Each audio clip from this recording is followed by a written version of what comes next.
जय शिव बाबा। निराकार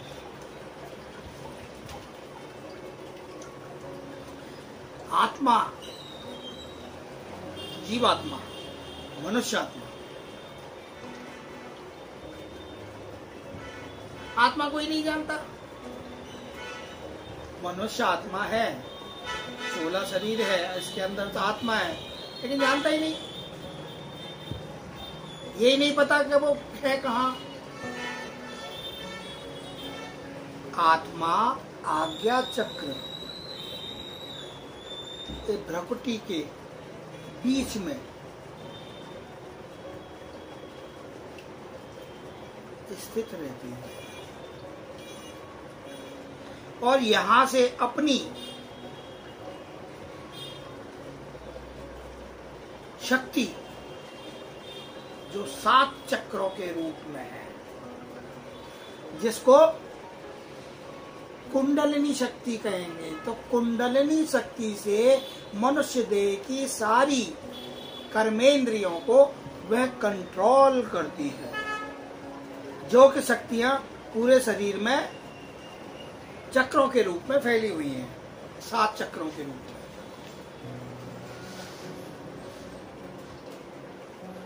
जैसे मूलाधार, स्वादिष्ठान, नाभि, अनहत, विशुद्धि, आज्ञा और सहस्त्रार।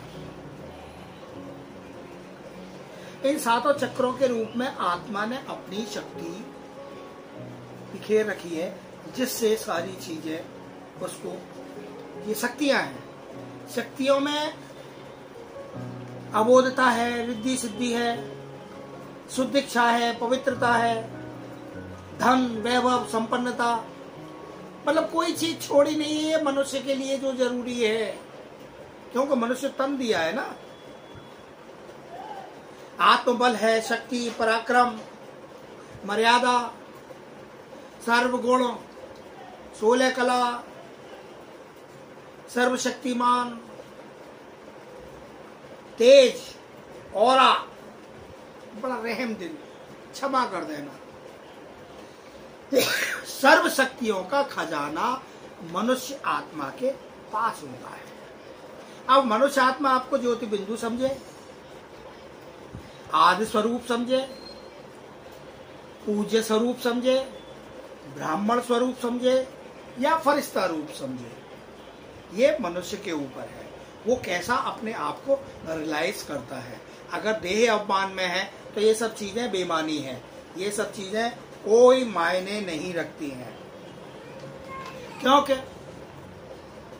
नए से पुराने होने में 63 जन्म लग जाते हैं, लेकिन पुराने से नया होने में तो केवल एक जन्म लगता है, जो ये अंतिम जन्म है। हम यदि अपने आप को इस अंतिम जन्म को माने तो हम इस अंतिम जन्म में कोई पाप कर्म या कोई, क्योंकि आज की डेट में, आज इस जन्म में जो हम दान पुण्य वगैरह करते हैं, वो किसके लिए करते हैं, कब के लिए करते हैं? वो अगले जन्म के लिए करते हैं कि हमें कम से कम, हे प्रभु, अगला जन्म हमारा सुधार देना। साकारी हम साकार हैं, आकारी आकार है हमारा, और एक निराकारी। तो निराकारी बने रहने में आपका फायदा है, क्योंकि निराकारी यदि आप बने रहेंगे तो आप अपनी निराकारी आत्मा को पहचानेंगे, और निराकारी आत्मा के द्वारा उस परमात्मा, परमपिता परमात्मा को आप हर समय महसूस करते रहेंगे। जो कहते हैं ना कि सर्वव्यापी है भगवान, तो सर्वव्यापी ऐसे नहीं है। सर्वव्यापी तो सारे बेकार है, कहीं पे भी कहीं व्रत में, नियम में, मंदिर में, तीर्थ में, इधर उधर कहीं पे भी आपकी दृष्टि और बुद्धि खराब हो सकती है, भ्रष्ट हो सकती है। लेकिन ये है सर्वव्यापी कि आपके जो अंदर आत्मा है वो कभी भी वो उसके करंट को प्राप्त कर सकती है।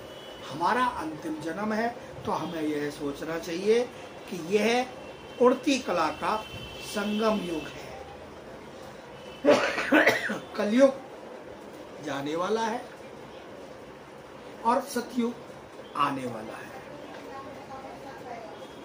तो यह एक संगम रूपी एयरपोर्ट है जहां पर हम बैठे हैं बैग एंड बैगेज लेके, चेक इन करा के, और इसके बाहर ग्राउंड में वो परम धाम जाने वाली फ्लाइट खड़ी हुई है। हमें बस चेक इन करके और हमारा समय जैसे ही आएगा, हमारी फ्लाइट का टाइम होगा तो हमें बाहर चले जाना है। जय श्री बाबा।